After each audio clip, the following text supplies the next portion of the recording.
Bonjour, ceci est la capsule vidéo présentant le projet Unity incorporant l'ensemble des éléments obligatoires et bonus pour le TP4.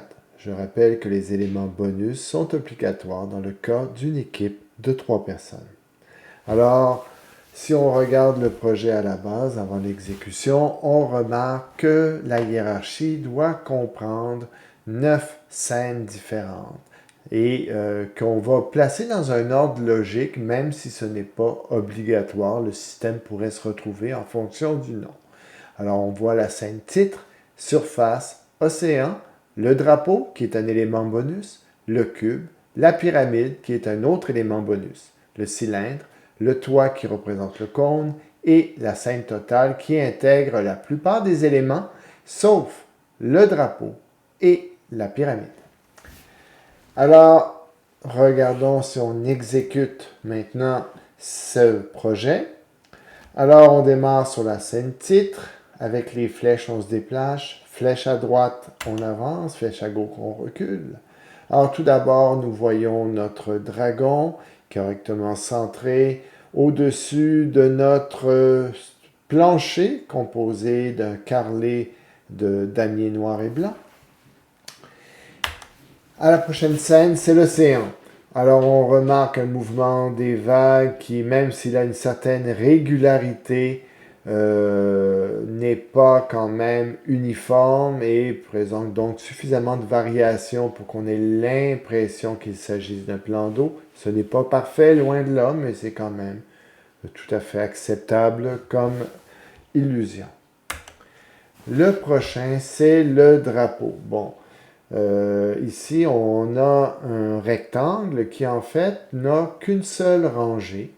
Alors, c'est une seule rangée, mais un grand nombre de colonnes. Je crois qu'il y a 100 colonnes. Et on fait bouger les colonnes à l'aide d'un sinus, ici, pour donner l'illusion d'un drapeau qui bat au vent. La prochaine scène, eh bien, là, on tombe dans les figures 3D. On va pouvoir les apprécier en les faisant pivoter à l'aide de la touche espace. Alors, on peut voir, bon, que les cubes sont correctement texturés. Oui, la texture est étirée sur chacune des faces, comme on le voit sur le cube à base rectangulaire. Bon. Si on se déplace avec la caméra, nous pouvons aller sur le dessus des cubes, par exemple, et voir qu'ils sont correctement texturés. Même chose pour le dessous des cubes.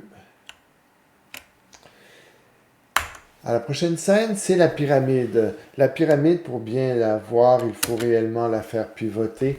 Ou là encore, on peut s'apercevoir qu'une pyramide, c'est quelque chose de très simple finalement. Chaque face est un triangle. Et si on va sous la pyramide, on voit qu'on a un rectangle ici, qui est texturé également. Alors, ça c'est donc pour la pyramide. Le cylindre, ici, qui est un cylindre relativement simple. Si je le mets en route, on peut apercevoir sur les bordures un léger mouvement, mais le reste est correctement arrondi. Bon.